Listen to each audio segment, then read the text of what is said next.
aquele que tem os meus mandamentos e os guarda.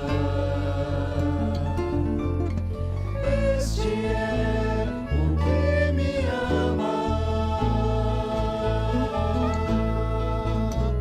e aquele que me ama será amado por meu Pai, e eu também o amarei e me manifestarei a Ele.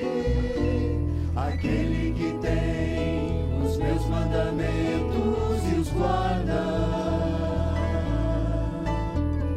este é o que me ama. Aquele que tem os meus mandamentos